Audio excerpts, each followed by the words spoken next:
Imagine your playstyle is so good that you start to be unbeatable. Lucky for you, I gathered everything I know about the game mode itself. By the way, you'll have to take notes today because we are going way deeper than basic things like PvP methods and block placements. A good playstyle is so much more than that. And let's be real, there is always some room for improvement.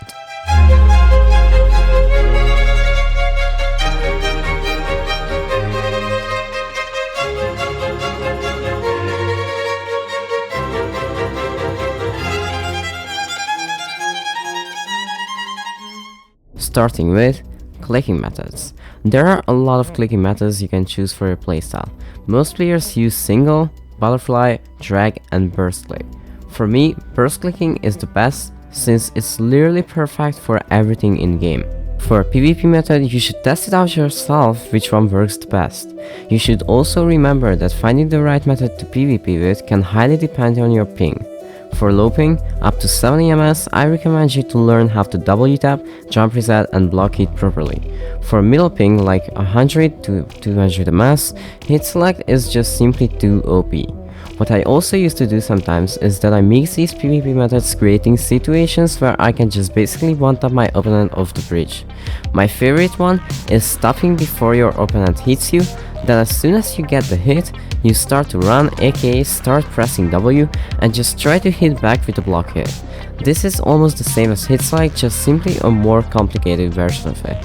I can guarantee you that if you learn to use this technique correctly, you're mostly going to be unbeatable on narrow bridges. I'm also going to link tutorials for every single PvP method so you can master these. By the way, I also realized that if everyone who watches this video subscribes, we could reach 2000 subs eventually, so please, just help me out and make sure to press that button now so you don't forget. Since we were already talking about bridge fights, let's focus a little bit more on that. You'll need something to fight on, right?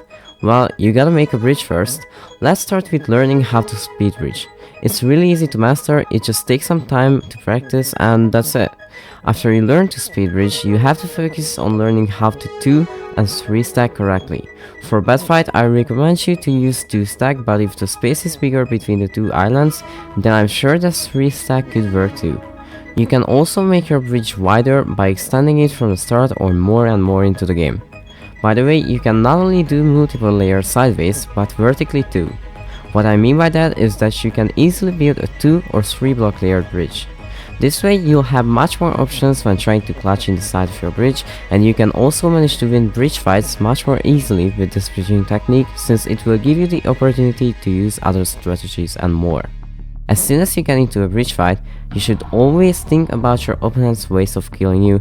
Like in this situation, he could either just jump off so he could hit me off the bridge, or he could box himself too, and this would convert the top fight into a bridge fight since it's not happening on the height limit. If you want to win a top fight, you just simply gotta try and master one of the PvP methods I mentioned earlier. But if you want to win a bridge fight, you need really good spacing, tactics and also some awareness.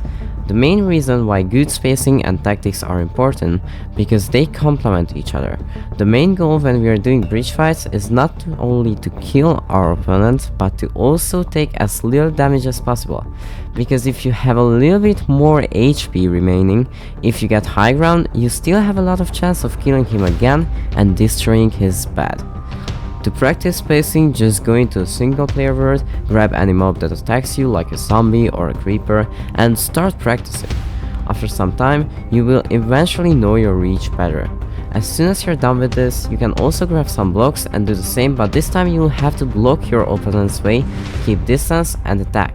This can be one of the most useful skills in Bedfight. And why? Because as soon as you master this, you can literally become untouchable. One more technique you could use to knock off your opponent is building a pillar in front of him and then just going around it while hitting him off.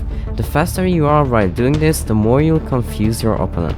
You can also use this to defend against spawn blocks. Let me show you 2 of the variations I use normally. The first one is hitting my opponent and clutching onto the side after. This way I'll focus more on hitting off my opponent as soon as possible, breaking the pressure. while at the second one, I place the block first and go for the enemy after. This is going to secure myself from falling into the void, because if I mess up and he lands on my island or clutches, or just simply bypasses me before I could hit him, I'll always have a safe second chance to either get him or just skip him. But if your aim is fast enough and you manage to pull the first variation off, it will always be better than the second one. It just simply has a higher risk, you know. You can also use this technique to avoid spawn blocks by just going up on the side of your bridge. But now, let's move on to something that could get you the win with no effort. These things are extensions. Oh my god. These are my favorite ones for sure. And they're so simple and easy to do. Just either be one block lower than your opponent or on the same height level. After this, just simply jump and place 2 or 3 blocks to safely get on his bridge. Trust me that almost 90% of the players won't ever expect you to do this against them, securing yourself a pretty cool combo sometimes. Now we're done with bridge fights, so let's talk about block placements. The first thing I want to mention are drop clutches. These are kind of the same as extensions. The only difference is that while extensions are mostly used while attacking, drop clutches are there to save your life. You can go and practice this on other kind of servers like bridger.lan or in a single player world. I'll leave that to you.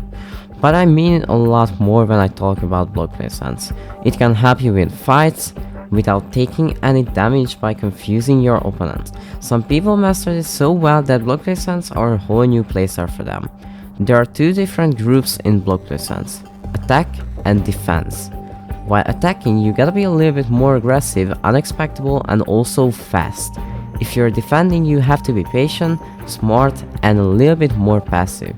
If you guys are going around the bed while you're trying to defend him, don't be too aggressive, but never give him enough time to get your bed. Starting with attacking block placements, the most basic thing you'll have to learn are 2 and 3 block high pillars. You can use this in a lot of ways, so this is really important to know. The second one is the middle exit. If you have any build that you could place this on, these can be one of the most useful block placements in the world. If you're trying to kill your opponent while also breaking his bed, the bed defense trap is the best for these kind of scenarios. I use 2 types of this. One is when you actually make the trap, and the other one is when you make them fall right onto there while you create a block editing system for yourself. Head hitters are also really OP if you know how to use them correctly. You can create head hitters around the bed too and make long traps which could be really useful in game. The last one is literally just spamming blocks around your opponent's bed, getting you just enough time to get the bed destroyed. But now, let's talk about defending with block placements. Since we already talked about head hitters, I'll show you now the real OP side of it. If your opponent is going around the bed, you can easily create a head hitter like this, giving you a momentum your enemy would never expect you to have. The other one is just simply filling middle exits, and as soon as he wants to go through them, just sure it and hit him, since he'll be mostly surprised with those blocks blocking him from coming towards you. There are a lot more complicated block placements too, but I will only care about those if you actually want to make block placements your own playstyle. Gamesense is just simply not being stupid while playing the game, making the right decisions, and many others. It's basically common sense, but for a video game. To improve your game sense, you should watch one of the best Bedfight players, because some people don't know that the more we watch others that are better than us play, the more our game sense is going to improve later on. But specifically for Bedfight, I still gather 3 really important skills that can be used in almost every single game. Firstly, let's say that someone is breaking your bed and you just respawn, but you still have a chance of stopping them from getting your bed. But how? Well, just place a block in front of them, filling back your own bed defense, giving yourself time to kill your opponent. The second thing is even more important than this. Let's say your enemy picked up the endstone or something just happened to it and it completely disappeared. Now, some part of the bed has only got a wooden layer. The way you'll have to patch this every time is by placing 2 wool blocks on each side of that place, and the last one is kind of obvious for most people.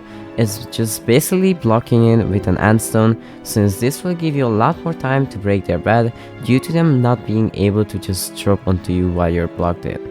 By the way, if you actually watched the video till the end, then it takes 1 more second to subscribe, so please Just do it. I was Grotex. Peace.